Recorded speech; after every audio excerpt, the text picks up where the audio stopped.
Hey, folks, good evening, good afternoon, wherever you are.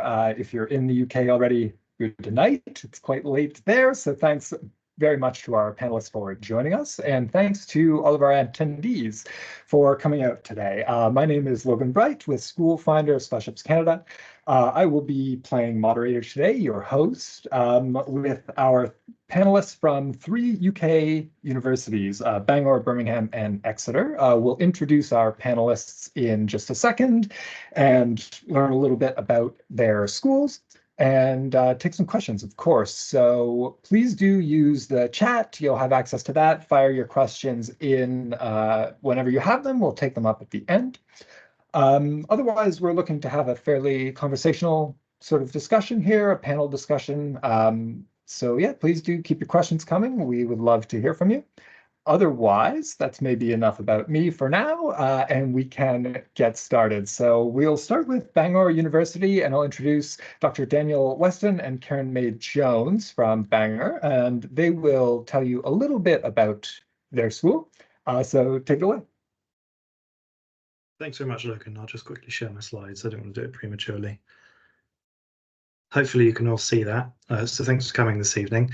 I'll just do a quick few minutes to sort of introduce Bangor University, particularly from the perspective of the School of Law. And one of the things about Bangor that's worth starting off with is that it's got a very beautiful location, which is something which is worth emphasising. If you're looking for a university which is quite sort of in a bit more of a remote area, but it's still got a bit of a large hub of student activity with the large number of students who come to the university, then it's got that balance between student life and then surrounding natural countryside. And I've got a couple of pictures of that. But the building you can see there is where we have our mooting court, which is what you'll probably know as a mock trial court on the left side of the building. So it's got this nice aesthetic. In terms of the sort of key points I'll cover very briefly, there's very sort of substantial student life there, which is reflected in the 170 clubs and societies, which are all free. Some of those emphasise the local area. So you might have some kayaking societies, and you've also got more common things like football and chess, all sorts. One thing about Bangor that's worth noting is that it's got a very high ranking, the highest ranking you get in teaching in the domestic rankings, gold in the TEF, Teaching Excellence Framework, and also does very well in the research performance as well. So in the Research Excellence Framework, with over 50% of the research being world leading or internationally recognised. So it's got a good synthesis of research-led teaching, which is backed up in the domestic frameworks. There's some really nice social space. There's a cinema, cafe, bar to try and sort of capitalise on the number of students who are doing these things and provide space for you to do them. If you're an international student, which you would all be, you'd have guaranteed accommodation, which is reasonably priced and in a very highly rated student village, which is within walking distance of the university. There's some quite decent international student scholarships, which are automatic if you either meet the entry criteria or exceed them by a certain amount, which we can talk about in more detail later if that's of note. And they are automatically applied to your first year of undergraduate fees.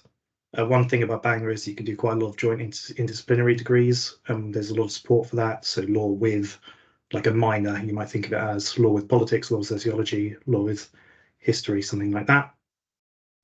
We've got a very dedicated international student support team. We can facilitate either a 2 or the 3 year process. And there's an extensive employability team as well, with attention to subsequent careers, law fairs, that sort of thing. There's a picture of the accommodation there. I promise there'll be a couple of pictures. And there's some of the surrounding areas, which are really just a stone's throw away. And in the summer, early spring especially, very nice. So that's all. I just wanted to cover a few key points and show you some pictures. But I'll stop sharing my screen now and pass the baton on. Thank you.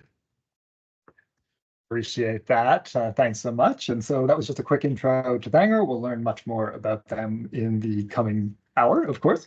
Now we'll pass it on to Paul McConnell over at Birmingham. Paul, can you tell us a little bit about your institution and what makes it unique? Absolutely. Thanks very much for the introduction, Logan, and hello, everyone. I'm Paul McConnell. I'm an associate professor and member of teaching staff at University of Birmingham Law School. I'm also Birmingham's head of global engagement, which means that I work really closely with all of our different international students from around the world. Like Daniel, I'm going to start with a photograph. This is a photograph of the Birmingham campus on a particularly sunny day, unfortunately not like today was. The law school is right in the heart of the campus next to the large clock tower you can see. the tallest freestanding clock tower in Europe, and actually the inspiration for one of the twin towers in The Lord of the Rings, in that Tolkien lived just by our campus. To give you a few key facts, we're one of the older universities in the UK with over a 100-year history.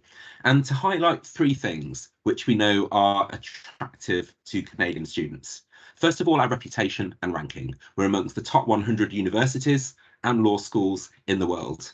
And by way of point of comparison, there's only 3 Canadian law schools in the top 100 in the world. That's University of Toronto, UBC, and McGill. So by coming to Birmingham or a similar university, you're actually going to a law school that's more highly ranked than most of the Canadian law schools. It's also what's called a Russell Group university, which is similar to the American Ivy League in its context. A second appealing feature of Birmingham for Canadian students is our international focus. In the law school, about 40% of our students are from international backgrounds, and we have a very large cohort of Canadian students. We were one of the first universities in the UK to attract Canadian students in any numbers, and currently we have around 150 Canadian students studying law with us on both 2- and 3-year law programmes. That's, I believe, the largest intake of Canadian students in the Russell Group. And we have a fantastic programme for our Canadian students, which I'm sure I'll go on to say more about. That includes everything from a Canadian employability programme, Canadian teaching faculty, we offer Canadian courses, we have a free NCA summer school to help you prepare for the conversion process on return to Canada, and also we offer internships on a paid basis in Canadian law firms. That links to my third key point, which is employability. The university has a really strong focus on supporting all of our students into successful graduate careers, and I'm sure we'll talk more about the types of things you can experience at Birmingham and the other universities here today. One of the statistics for you in the recent High Flyers report, which measures key graduate recruiters' views of the British universities, Birmingham, we were delighted to hear just a couple of weeks ago, came out as #1 in the UK. Obviously, you're not just choosing a university. There's loads of really good universities and law schools in the UK. It's also about the type of city you want to live in, and each university offers a different city environment. To introduce Birmingham, Birmingham is the second biggest city in the UK. So you've got London, which is huge. Birmingham, which is, I would say, around the same size as Calgary by Canadian standards. And what it offers is a big city environment. It's very diverse, so very comfortable for students from maybe a more diverse Canadian city, with lots to do, shopping, nightlife, job opportunities, plentiful accommodation. But equally, it's a lot cheaper than being in London. We're at the same time only an hour and a half from London on the train, and we have our own international airport. So I hope that's a little, useful little introduction to Birmingham, both the university and the city, and I look forward to the discussions in the webinar. Beauty, thanks, Paul. Appreciate that. And yeah, didn't know about the Two Towers connection. It's kind of cool. I'm trying to decide if it was Orthanc or the other one, and maybe we'll find out. Okay, thanks for that. And we'll pass the torch now to Sue at the University of Exeter. Sue, can you tell us a little bit about what makes your school unique and special?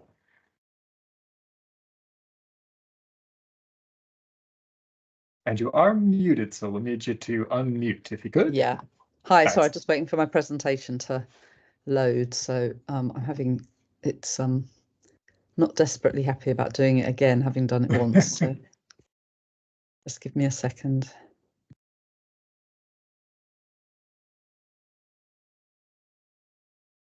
I'll note too that we are recording this presentation, of course, so we can cut the 10 seconds right out.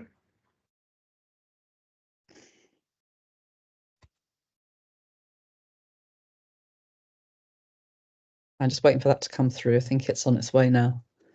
Yeah, it looks like it's I seem to be a bit in. slower than everybody else, so apologies.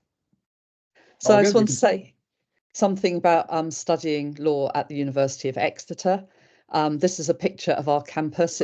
We're on a very beautiful campus in the southwest of England.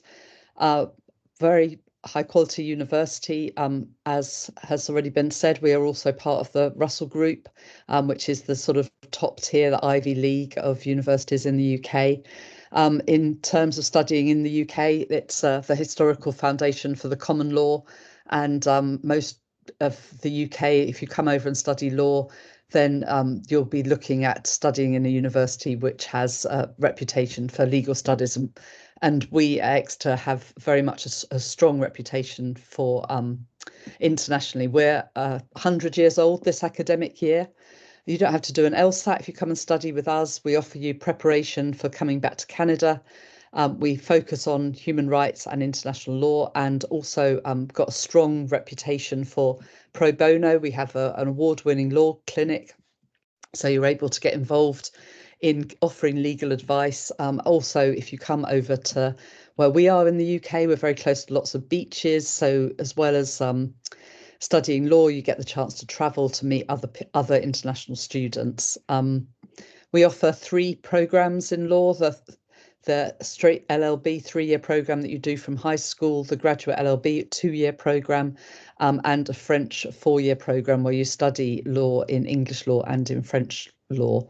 This picture on the left is of our forum, which is our sort of buzzy university street right on campus, and there's always loads of things going on there. We have a Canadian Law Society, and with that society, they offer alumni talks, careers events, help with coming back to Canada. We had a 3-day employability event earlier on this year, which we're looking to replicate again for the next academic year. Thinking about when you return to Canada, and also social events. So that's our Canadian students organise those activities. We're in the southwest of England. As I've already said, it's a very beautiful part of the country. It's a historic medieval Roman city. It's been awarded UNESCO City of Literature status for being one of the most beautiful cities in the United Kingdom. We're on a campus at the university. We're very close to the city. It's a 10-minute walk. Trains to London go every hour, and it's about a 2.5 hour journey depending on the time of day. And Exeter has been ranked as one of the cleanest and safest cities in the UK. So that's what I want to say about Exeter. Thanks very much. Beautiful, thanks. I appreciate that. And Spotlight, and we'll jump into sort of the panel discussion. I do have a couple of things I want to pick up from some of what you folks have said. And I guess we'll kind of go backwards. I'm curious, Sue, to learn a little bit more about the Canadian Law Society. What's that about? You mentioned it's run by Canadian students. So can you tell us a little bit more about that? Yeah, so it's run through our students' union, our guild of students. So we have hundreds of societies on campus that cover all sorts of topics. If you're not aware, the University of Exeter is one of its claims to fame is that J.K. Rowling studied at the university, and we have very active Harry Potter Society, for example. But we also have a law society, which is the biggest society on campus, and also the Canadian Law Society. So that has been set up by Canadian students and very much focuses on Canadian student interests. And as I've highlighted already, employability is something that we will do through that society, or coming back to Canada, and strong links with alumni, etc. That's cool. Curious, Paul, I'll pass it to you. Do you folks have something similar, a sort of Canadian Law Society for and by Canadian students? We do indeed, yeah. It's similar. So the main difference is ours is a Canadian society, so it is open to all Canadian students and not just law students. Having said that, the vast majority of the Canadian students at University of Birmingham are in law, so it is quite law focused in terms of the activities, but very much like the Excellent Society that Sue's just explained. Beauty, I appreciate that, and I'll pass it to you as well, Daniel. I'm curious, same story at Bangor, similar thing? Thanks, Logan. No, we don't have a Canadian Law Society. Our international cohort isn't particularly largely dominated by Canadian students in general. So while we've got quite a large overall percentage of international students at the university, just shy of 25%, there's not sort of a particular focus on individual law society communities like that.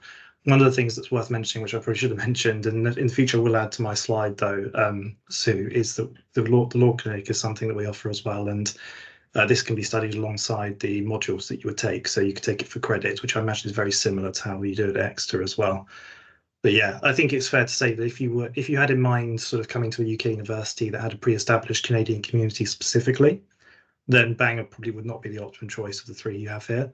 But if you wanted to sort of a more sort of naturally diverse international cohort. Not that the other universities aren't offering diverse cohorts, they are. But if you wanted to fit into that sort of wilder dimension of it, then that would be something to consider for Bangor, I think. So would you say then your international cohort is more evenly distributed from source countries? So a little bit from here, a little bit from there? It's hard to say by comparison. I wouldn't, because I don't know the full stats of the universities. But in general, yes. Yeah, I think the way to think about Bangor would be that if you want to study somewhere which wasn't going to have that sort of slot in as a Canadian student into the pre-existing Canadian community, although we do have a large number of Canadian students studying with us already, it would be more a matter of coming into a general international cohort. But all our international student policies, of course, apply no different to Canadian students, like the international support team, the international scholarships, all these sorts of things. They apply broadly. So, okay, appreciate that. And I only ask because I know some percentage of our audience, maybe 15, 20% of our audience is from outside of Canada. So we'll have some people who are considering international status in the UK, but who are not necessarily Canadian. So trying to get a feel for the whole spectrum, as it were. On that note, Paul, I want to toss it back to you. You mentioned most of the Canadians that attend Birmingham are law students, and I'm curious, what is it that attracts so many Canadian students to study law in the UK specifically? What is it about law that is so appealing to Canadians? It's a great question, and it's a trend that's really only developed over the last 15 years or so. It didn't really happen until fairly recently. And I think people start to realise what a great opportunity it is for students who are at high school and know they want to do law, rather than doing a 4-year undergrad in Canada and then seeing if they can get into a law school in Canada, which may take several more years. They can come straight from high school and do a 3-year law programme at a really high quality British university like any of ours here, and qualify as a lawyer, use that degree to qualify as a lawyer in Canada, in the UK, elsewhere, far more quickly than going through the whole Canadian legal education system. Alternatively, for students who may already have an undergraduate degree, they can come on the accelerated 2-year programmes that are available at all of our institutions, and again, complete the process usually more quickly than they could have done through a Canadian law school. As Sue said, our institutions don't use entry tests such as LSAT. We're looking at other criteria such as the student's overall academic record. And as we put across, our law schools are really well known. They're high quality. They rank well against Canadian law schools. So they're brilliant places to study law. You'll have a fantastic experience. And it's not just the law studies. You can come to the UK and spend 2 or 3 years living in Europe, meeting a wide range of different people, gaining new experiences, traveling, and actually gaining a lot more from the experience than you would gain from maybe staying in a more familiar environment, living at home in Canada. So there's a lot to be said for it. And we're seeing now literally thousands of Canadian students coming over to the UK to study law, which is fantastic. And I would say that our Canadian students bring a fantastic contribution to our law schools. Appreciate that, Paul. Sue, I want to pass it to you. Anything to add on that front? Has Paul more or less covered the selling points of the UK for Canadian students? Is there anything you would want to add?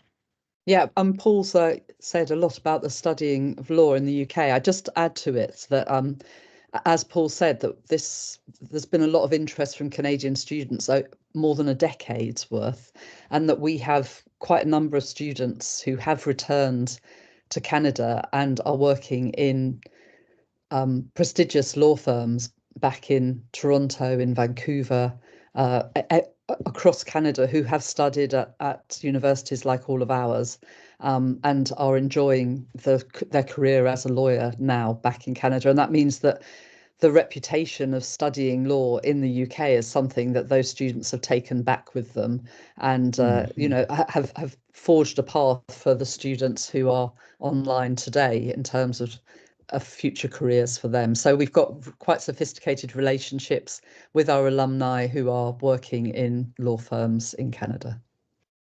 Okay, I want to stay with you if I may, because you've sort of touched on a big component here and gets to some of the questions we have from the chat, which is essentially, can I bring my degree from the UK to Canada? And what is that sort of transferability like? Is it countrywide, by province? Do I need to write an extra test? Can I just show up and start arguing cases in court? Sort of, what's that like? Can I just pick up on that question specifically that's in the chat about coming back to practice in Quebec? Because Yeah. obviously Quebec is a slightly different system in that it's a civil law system, and the rest of Canada is a common law system. I mentioned when I was talking about Exeter University and what we can offer through our law school that we have a degree program called the Matrice, and that's a 4-year program which means that you study law in English and in French. So you study English law and French law, and clearly that's very suitable for bringing back to study, to practice in Quebec and also across the rest of Canada. So with that program, you would qualify with an English law qualification and also a French law qualification, and you would have a year in France. So to go back to Quebec, that program would be particularly suitable. So that might just be one to note down and have a further look at on the internet. So that's just sort of in passing, but in general, and I'm sure the others will want to say something about this, that it is possible to come back to Canada. There is an organisation called the National Committee on Accreditation who oversee Canadian students coming back to Canada to practice. And once you have your law degree in English and Welsh law, you come back to Canada and the National Committee on Accreditation will assess your CV and your studies and determine whether and how many exams that you need to take when you come back in order to practice in Canada.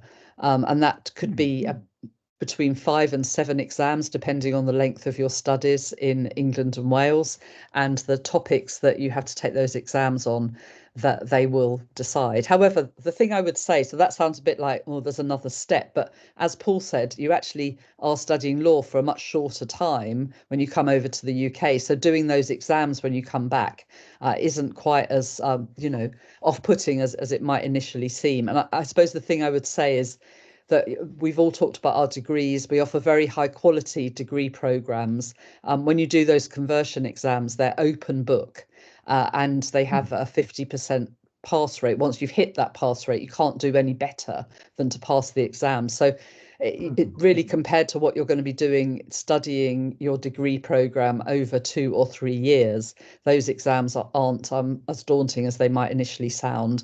And we all will have help from members of staff or from other students, alumni, etc., with preparing you for that return to Canada. The others might want to add something to that as well.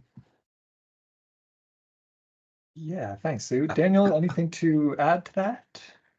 Sure, yeah. So the traditional route or in Canadian society would of course be to go to a Canadian law school, and this does have a certain sort of that possibility does have a certain perceived prestige to it within some law firms in Canada.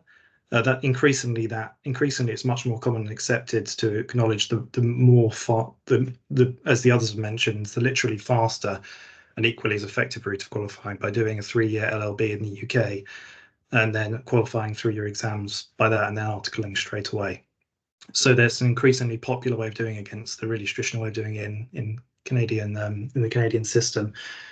Of course, if you do go to a Canadian school and then you decide to do the law, I think, well, Bangor does, and I think probably the university do as well. I think they mentioned that they do a 2-year LLB, which can sort of take you through a similar process.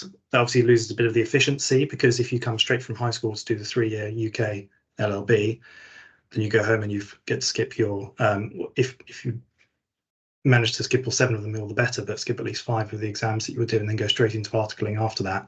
It's a very efficient route. It's increasingly well respected in all the law firms in Canada, so I think it's a really attractive option if you're attentive to time and money, which most people are. Yeah, they do make the world go around. Okay, I appreciate that. And I want to jump back to Paul, because Paul, you had mentioned Birmingham's got partnerships with law firms in Canada. I'm hoping you can expand a little bit about that and maybe tell us, does that knock 1 or 2 exams off your plate or what? On the last point, I wish it did. It doesn't, unfortunately. But the idea is it helps the students transition into the workplace, gaining experience. And actually, we found that quite a lot of our students go on to complete their articling in the firms where they do their internships. So just to give a bit more insight on that, we actually have internships across the world. This is something we've developed over the last 3 years or so under a UK government scheme called Turing, which offers funding for international opportunities, and that covers work placements and for students of all nationalities. So this can be used for Canadian students and other nationalities as well. And using Turing funding, we offer placements which have to be at least a month in many different countries. We have Brazil, India, Singapore, just to name a few. But we particularly focused on Canadian placements as we know that that's of interest to our students. So we work currently with 4 firms in the GTA, the Toronto area, where the majority of our Canadian students come from, across a range of practice areas. So this summer we have 10 students undertaking internships at firms in the GTA across areas of law ranging from real estate to personal injury. And very interestingly, this year we have 1 student going to a cannabis law firm, which I'm sure they'll find an interesting experience to learn about the law and regulation in that area. We're conscious we do have other geographic clusters of students, so we're also putting in place for the future internship opportunities in Vancouver and Alberta for our students also, where we also have those concentrations of students. But it's a great way to make that transition from studying in the UK through to the Canadian career through that internship opportunity. Beautiful. Appreciate that, Paul. And just a shout out to the people in the chat. Please keep your questions coming. We've got lots of good questions coming in. We will cover a little bit of admission stuff as well as costs and financial aid, and have some questions or time for Q&A near the end. So please do keep the cues coming.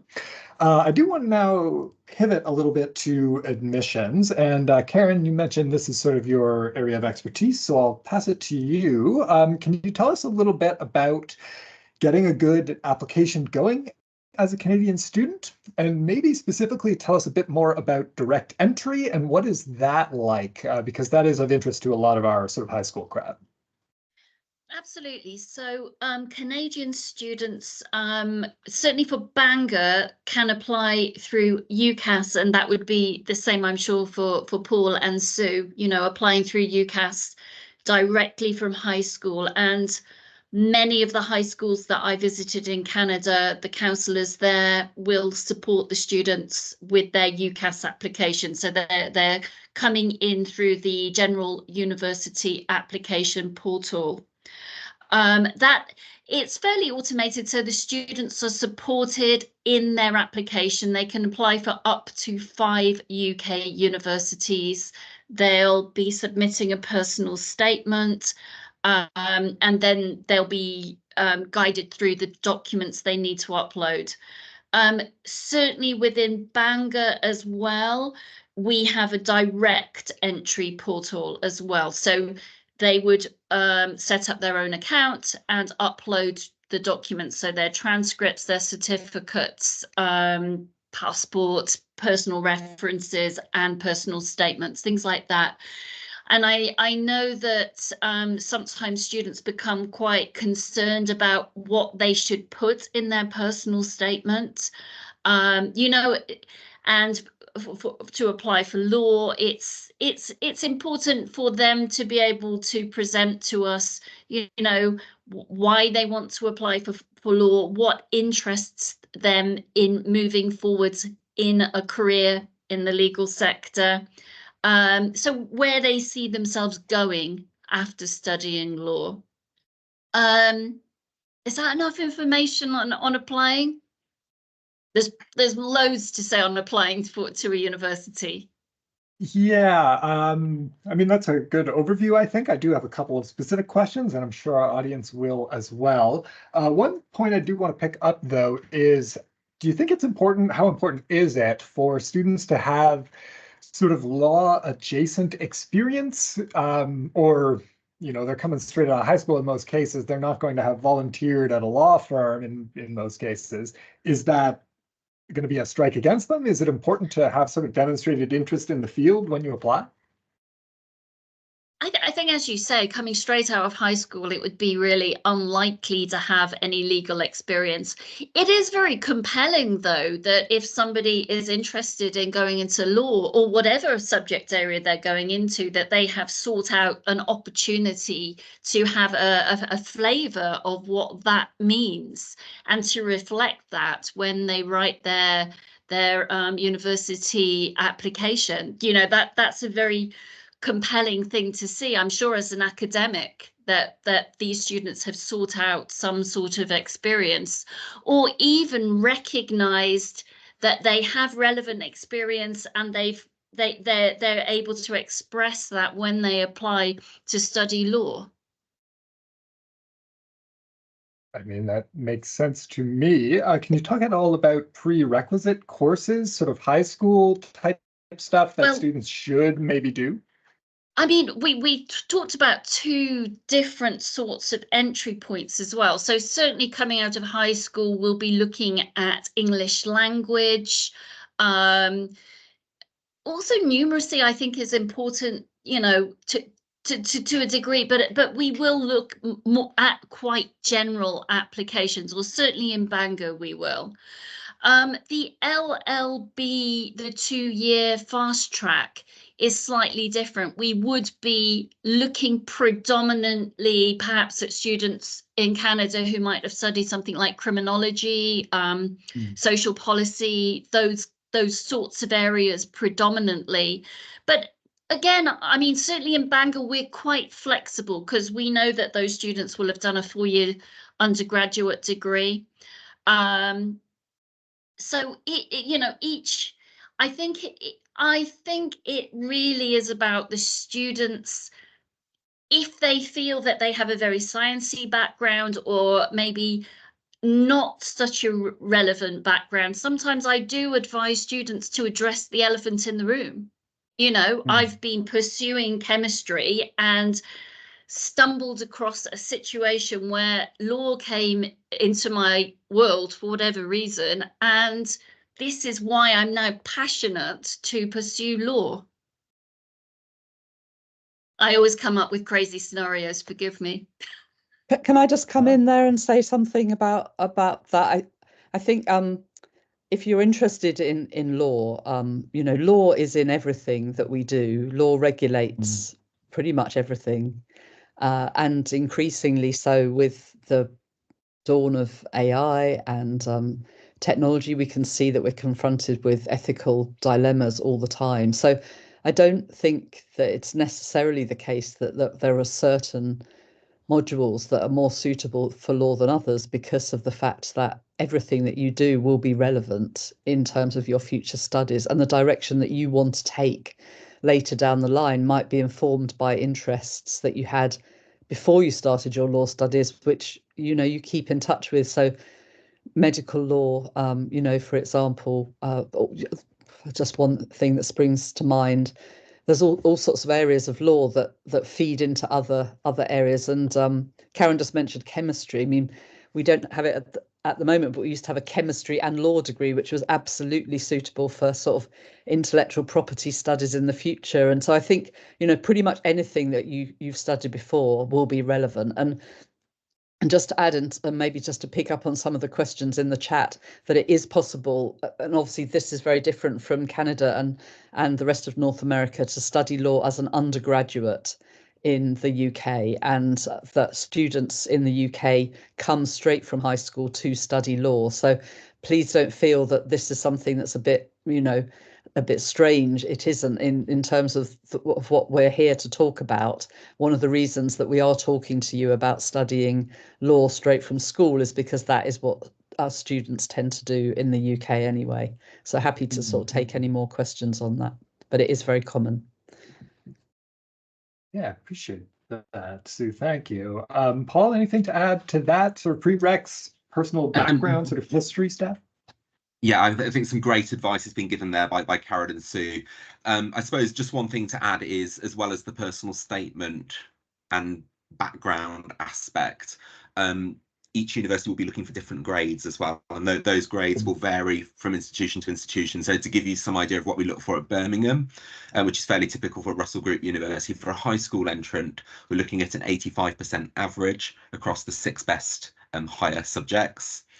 So grade 12 subjects. For a university entrant, obviously there's many different university grading scales, but on a 4-point scale, we're looking generally for 3.0. But we look at grades in combination with obviously some of the other factors that have been said as well. But when you're choosing your university, that will be a factor, looking to see what are the entry grades being asked for, and do you already have, or are you likely to get the grades being requested by that institution? Okay, let me pick your brain on this real quick. Is a great personal statement enough to make up for less than ideal grades, or do you pretty much need to hit that 85 plus threshold for anyone to read the statement, if that question makes sense? I can tell you the Birmingham approach. It will differ from institution to institution. We are looking at the grades as a starting point. I would say, let's say as a high school grade, if someone was an 83 or 84, that's where we'd look really closely at the statement to see if this is an outstanding applicant who we can't miss out on. If someone is clearly an 85 and above, the grades on their own really tell a lot of the story that we're looking for. It's in the borderline cases that the statement becomes so important. Appreciate that clarification. Thanks, Paul. Daniel, I'll pass it to you for the last word on sort of admissions advice, personal background stuff. Anything on your mind there? Yeah, I would just emphasize that this idea of sort of keeping your previous interests in line with, even in your personal statement and beyond, you think about law in context is really helpful, not just for your application process, but understanding law as sort of embedded in relation to other subjects rather than discrete subjects, which can be understood in isolation to other topics. Understanding its connection to other topics is going to put you in really good stead. So do feel free to emphasize that in your statement. If you have an adjacent interest in something, and no one can be an expert in everything. When we talk about interdisciplinary research, it's normally 2 things, law and linguistics, law and sociology, law and history, maybe some people 3 or 4 things. But if you have something which really propels your interest in law, then keep that, and you can even do your dissertation in it and such. And most universities offer some, as Sue was saying, law with X, and you probably find a program which suits you at the university if you have a really strong interest in those things. But yeah, I'd also emphasize to pay attention to the sort of entry requirements and the scholarships that come with those various entry requirements as well. So at Bangor, for instance, if you meet the entry requirements, then you do get an automatic decrease in fees from your first year, and if you exceed them by a certain amount, then you also get further scholarships. So there's all sorts of things to take into factoring when you think about which uni to go to and why. Appreciate that. And you've said the magic word, perfect way for us to segue into cost, financial aid, and tuition and that kind of thing. Lots of questions, of course, it's top of mind for many students. So we'll start with you, Daniel. Can you tell us a little bit more about the automatic decrease in fees, how students are qualify for it, and what's that about? Yeah, I can talk about that. Karen, did you want to jump in, or shall I talk about that? I don't mind either way. Do you want me to? I'm happy. Yeah. I was going to mention that we do accept the Canadian loans. So I've jumped in, Dan. I jumped in straight away. Yes, we do accept Canadian loans at Bangor, and we have one of those little codes that you can put into when you're applying for the federal loan. Our tuition fees for law are around £17,000. They change every year. But we do also have automatic scholarships for Canadian students as well. So it would be a reduced cost. And as I say, they'd be able to apply for the Canadian federal loan as well. That's great. Sorry, I'll just on the specific point, because you also asked about how the reduction works. So the general requirement to study the LLB would be a 75%, and then that would come with a £3,000 reduction in the first year of fees. And then if you were to exceed that, and I'm fairly certain that what they call I think it's the Dean Scholarship, I think it's 90% average, but I could be wrong, but that would be £5,000. But it's something like, there is a higher tier of reduced scholarship as well. So just to address that additional specific point as well. Cool. And if I may clarify, is that specifically direct entry? Is that work for the sort of accelerated as well? Yes, it does. Yeah. So that would be for both of them in the first year. Yeah. Appreciate that. Thanks so much, Karen. Okay, Sue, I'll toss it to you. Same kind of basic question. How about tuition, financial support for Canadians? What's it like over at Exeter? As I've already mentioned, we're Russell Group, so it's the quality of the ranking of the university and the excellence of the education that our university tends to price itself against. So for that reason, we might initially look a bit more expensive, but we do have scholarships available. I think it works out something in the region of $30,000 a year Canadian for our program. We have something called Global Excellence Scholarships, which you can look up on the website, and they are very generous, but they are competitive. If you're looking to come straight from university and to do what we call our graduate LLB, which is the 2-year accelerated program, then we have an automatic scholarship, which is also then available based on your grades for the second year of that program. So it is worth talking to us about the scholarships in terms of what's possible. Right on. So would that be a sort of general Canada representative? Would you tell folks to go directly to the financial aid office with questions? Like, who should they get in touch with to learn a bit more about this? Well, there's information on our website. So we have a scholarship office that you can talk to about scholarships, and that is on our website. We have a scholarship page, which has lots of the information available. But as Karen said, you are able to borrow money from the Canadian government in order to be able to attend the university abroad, and that would apply to all of our universities. So that's also another port of call, as well as looking at what's available from the university itself. Yeah, makes sense. And I would encourage any Canadians to look at your provincial and federal student loan office. Any province will accept any of these schools, accredited schools outside of Canada. Perfectly legit to use Student Aid BC, OSAP, what have you. Paul, I'll toss it to you. How about sort of same topic, cost financial aid? What's it look like over at Birmingham?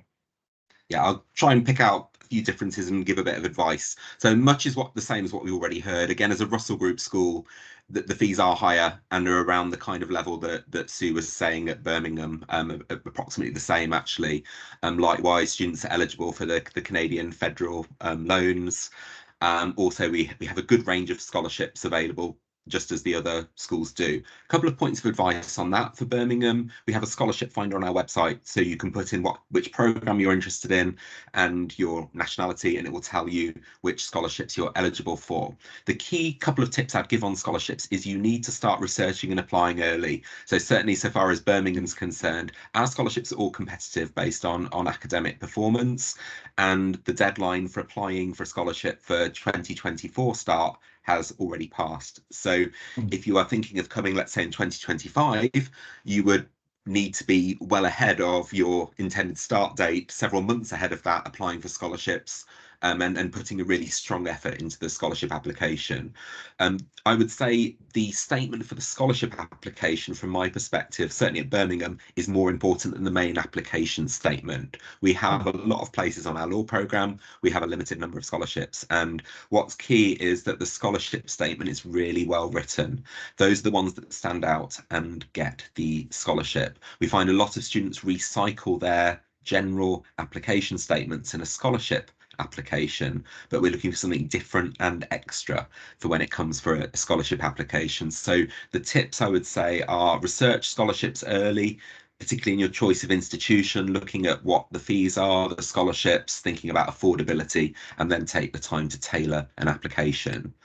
One other financial point just to mention is any student currently who gets a study visa for coming to the UK is able to work 20 hours per week in term time and unlimited hours during vacation periods. So that can also help to support the financing of your studies, and you gain work experience, international work experience as well. Yeah, that's a good point. Similar setup in Canada for international students that come here, 20 hours during the week, unlimited otherwise. Thanks for this point about the scholarship statement too. It's quite interesting.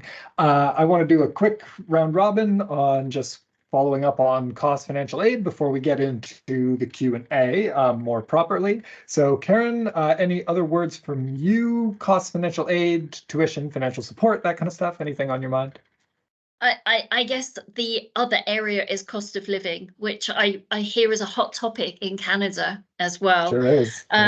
You know, I think it's a topic globally now. You know, Bangor is a very affordable place to live. We are a city because we've got a cathedral, but that's just some quirky British thing. So our population is about 20,000 people with about 10 to 11,000 students. Everything's pretty much walking distance. So for those students who are looking at affordability, not only of tuition fees with the scholarships, but also the cost of living, you know, Bangor does offer that. The other thing that I found really interesting, having visited Canada quite recently, is how tiny we are compared to Canada.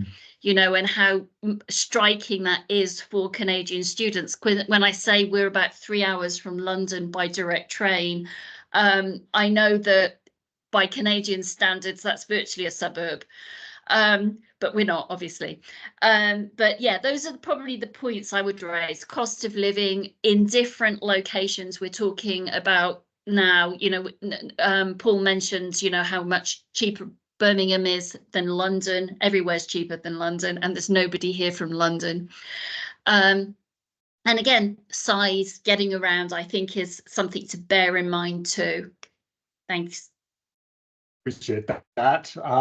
Yeah, the cost of living, I'm glad you raised that. Sue, I'll toss it to you. 30 seconds on cost of living. Any other financial aid stuff you want to mention? Yeah, I suppose the thing I would say is when you initially apply, you apply through an organisation called UCAS to 5 universities. And so just to bear that in mind, that you might be looking at generally at the scholarships before you wait for the offer before you then apply for the scholarships from individual institutions, rather than thinking you've got to apply to everybody first of all, because you've got to have an offer made to you in the first place.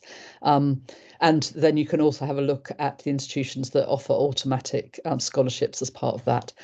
In Exeter, we're in a smaller city. We are a university city. I would say we're sort of similar to London, Ontario, so equivalent to Weston, and similarly in that way that we are a campus university, but very close to the city. So the city itself very much reflects student life and is really buzzy. There's loads of stuff going on, but the cost of living, because we're not a larger city, is much cheaper than it is elsewhere. And that's the same, I think, if you're in Canada or if you're in the UK. If you're outside the bigger cities, then the cost of living is cheaper, obviously, accommodation, etc. Those are the things to also bear in mind if you're thinking of coming over to the UK. Yeah, it's a great note. And I'll mention, just for comparison, my neighborhood has 20,000 people in it. And that's just one, little block here in the city. Okay, thanks for that. I want to use our last 10, 12 minutes on Q&A. So anybody who has questions, please put them in the chat. We'll take them in order of receipt. A couple we've already addressed, and Paul and Daniel have been in the chat sort of answering a couple of these as well. So thanks, gents, for that. I want to pick up from this student in Quebec. They mentioned CEGEP, which is the sort of pre-college, post-high school middle ground. It's a sort of limbo area. And the student's curious if they can get direct entry without completing CEGEP. Is this something anybody knows? I don't know. I suppose I'm wondering about what is CEGEP. I tried to have a look at what it was on the internet, so I'm not an expert on this. And I think I would assume that in your school that your careers advisor might be able to help. If it is an intermediary step before going to university, then potentially you don't need that, because we do accept students straight from high school. But if it's a pre-university requisite, then it might be equivalent to A-levels over here. So that's what I'm a little bit more nervous about, is exactly what its equivalency would be. But I would assume that the the careers officer at school, at the high school, will be able to advise as to whether that's necessary. But generally, if you've got high school qualification, then that will be directly applicable to coming and studying in the UK. Yeah, thanks, Sue. That's my understanding as well, but also not an expert. I am an Anglophone, so yeah, I would advise the student to check in with your counselor and reach out to the schools as well. Birmingham, Exeter, Bangor, what have you. Shoot them an email and say, this is where I'm at and what should I do? So we've got another question here. We'll start, Paul, we'll start with you. How much more challenging is it to do articling in Canada if your credentials are from overseas, or is it fundamentally pretty similar? Great question. I think there's a perception, sometimes incorrectly, that it's more challenging. As Sue said, there's many examples from all our universities of students who've gone on to very successful articling roles in well-known law firms in major Canadian cities. I think when students first started coming to the UK, it's true, it was more challenging. It wasn't really a known thing, and employers did have a preference for Canadian law school graduates. If we look at the numbers now who come through really good British law schools, it's becoming increasingly well known, and therefore it's more likely that recruiting lawyers will be working with people who qualified via the UK route, or equally they themselves, we're seeing in the case of some senior lawyers now, have been through the UK for their legal education. So I would say that it's really opening up. And the advice I would give to any student applying, well, a few pieces of advice to a Canadian student to market their UK qualification. First of all, if you're looking to work in Canada, having studied in the UK, it's important to research and understand the Canadian legal market. If that's where you're applying for roles in, you need to understand the types of roles, the timescales, the processes for applying, and not just fully immerse yourself in everything happening in the UK. Look into that side whilst you're studying in the UK. Having a network is also important. So doing internships, as I said, also being on business-related social media such as LinkedIn, maybe connecting with lawyers, doing the types of work you would like to do is an important step to be taking as well. Then when it comes to your applications, you really need to market your UK experience. A lot of UK schools are well known now in Canada, but in your applications, explain the status of the school you went to. Is it top 100? What's it known for? Which Canadian schools is it equivalent to? What's the quality of the education? What did your grades equate to in the Canadian system? And market that international experience. You've actually done more than someone who lived at home in Toronto and went to the local law school by taking the huge step of moving overseas into a completely different environment and managing that for 2 or 3 years. And there's so much you can take away from that that's really beneficial in terms of skills and experience, and you can market that to law firms. So I would say it's important to be conscious of the fact you're going through a different but increasingly common educational route, and you just market that and leverage it to your advantage. Yeah, I think that's a great point, Paul. Thanks. Sort of scaffolding, what does this degree mean in a Canadian context, right? So people might not be aware. So I think that's really great. Daniel, I want to pass the torch to you. Any comments, follow-ups on that in terms of articling UK versus Canada from your perspective? No, I think Paul's given a masterful explanation there. I think it's ironic in the way that the large, increasingly less the case, almost vanishingly so in some cases, that the more sort of traditional large city firms, which might have once held these views about the traditional route to qualifying as a lawyer in Canada, it's ironic that you're gaining exactly the skills that they need, given the fact that these are large international law firms who deal with diverse clients all over the world.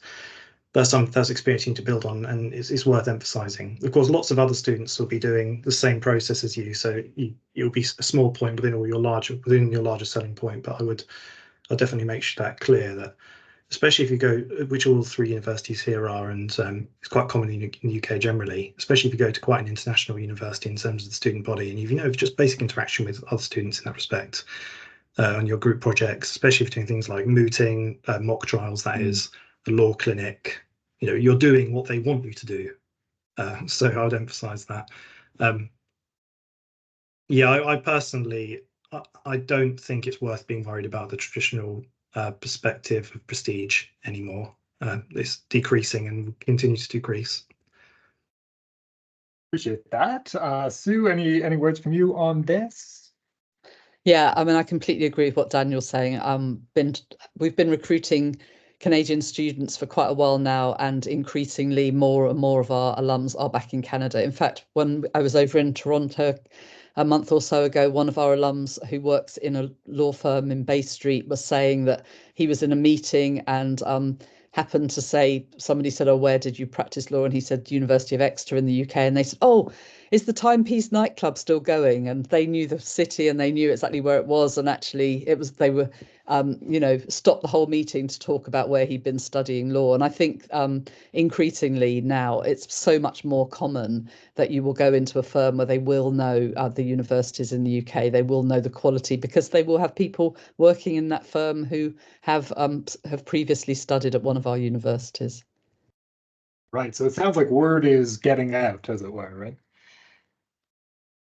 Okay, so we've got just a couple of more minutes. We do have a couple of questions about extracurriculars. I feel like we kind of touched on some of this, though we do have a specific question about the SAT/LNAT to replace the GSCE. Does anybody have any comments on that? Karen, maybe I'll start with you as our admissions person. SAT versus GSCE, any preference from an admissions point of view? Sorry, I was just finding that question. Yes. I mean, we will look at it. I'm thinking that this is possibly the SATs. I'm not familiar with the LNAT as a high school qualification, but certainly we'll take SATs. We'll look at US qualifications, AP, SATs, GPAs as well. So it would be a case of, for most international students now, we will recognize their qualifications. It's quite unusual to come across a high school qualification that we will not recognize or be able to convert to an entry point at the university. Sorry, Okay. That's a really simple answer, but I'm pretty sure that we'll look at, most qualifications now.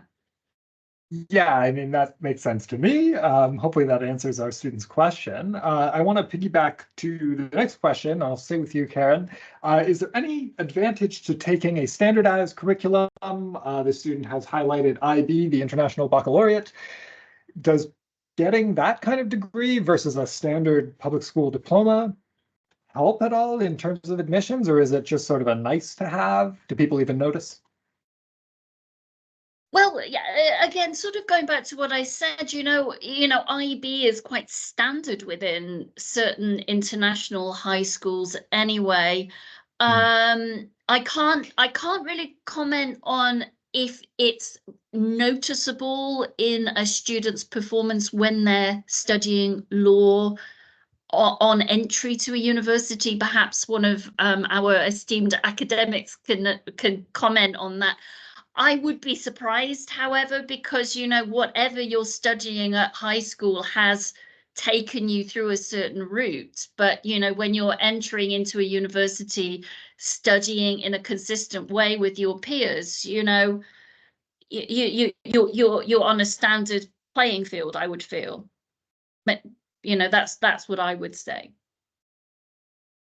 Seems reasonable to me. Anybody have any other comments on that topic specifically? IB? I think, as Karen said, we'll all accept IB as equivalent to high school grades. And yeah, I think it's would be fairly straightforward. Sure, it's not necessarily a leg up, but it looks good, I guess. Yeah, okay. Well, I'll just add, it's worth checking when you sort of hone in on the university that you're interested in, and when you're doing comparisons between your shortlist.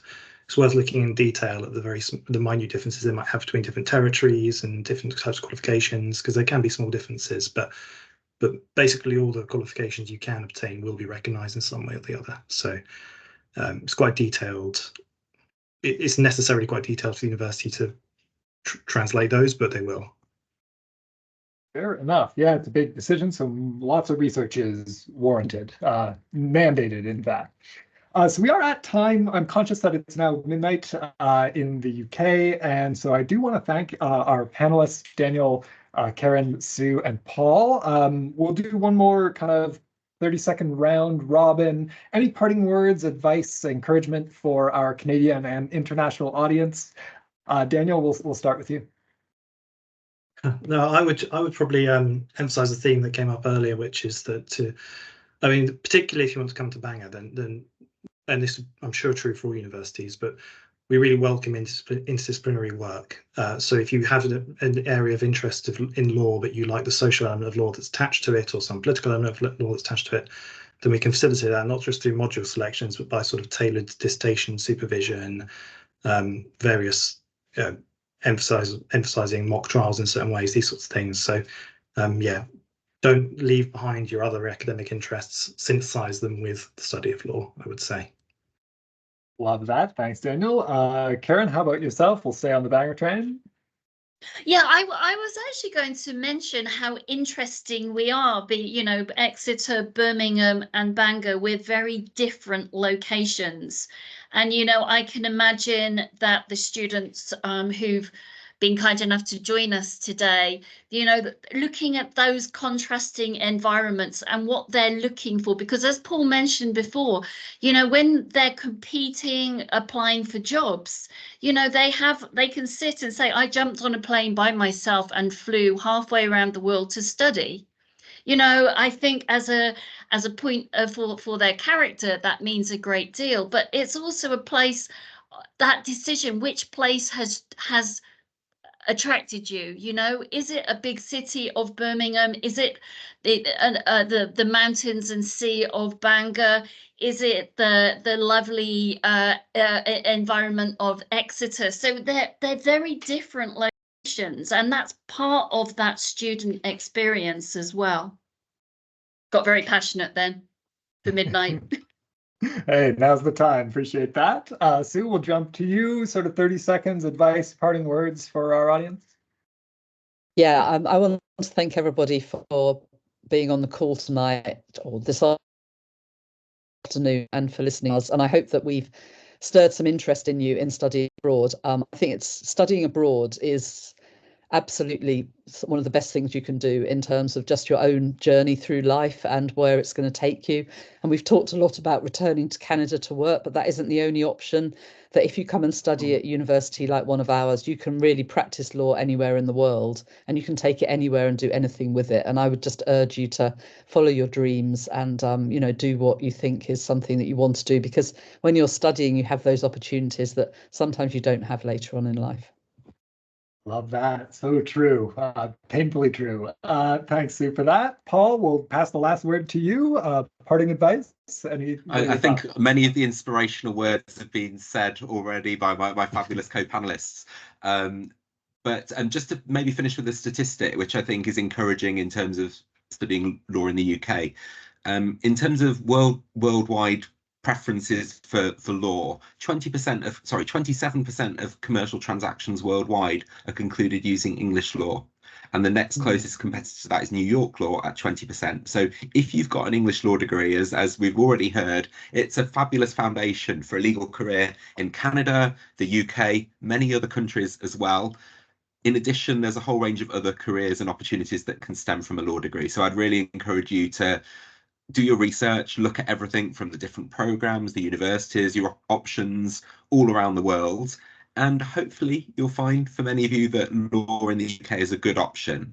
Obviously, it is a big step though. So in the chat, I'm just putting my email address. If anyone does have follow-up questions, you're very welcome to get in touch. Equally, if you'd like to speak with a current student from Canada who is studying law at Birmingham, I'm very happy to connect you with someone who can maybe share some of their experiences, which you might find useful and encouraging as well. But thank you, everyone. Appreciate that point, Paul. And yeah, I'll just underline that. I think it's a really great idea to reach out to a current student or two or three and get what the vibe is like, right? Get the real story from the people who are living it. it's always interesting to hear from students who are sort of in the shoes you hope to be in the future. So yeah, great piece of advice. I want to thank all of our panelists so much for spending your evening with us. We will, of course, share the recording and contact info for each of our 3 schools. We are thrilled to have you. Thanks so much for your time. I'm glad that we did this, and we're looking forward to the next one. So thanks, Daniel, Karen, Sue, and Paul. Thanks again, of course, to all of our attendees, and have a great evening. We'll see you later. Thanks all. Bye. Bye, everyone. Thank you so much. Bye-bye. Bye.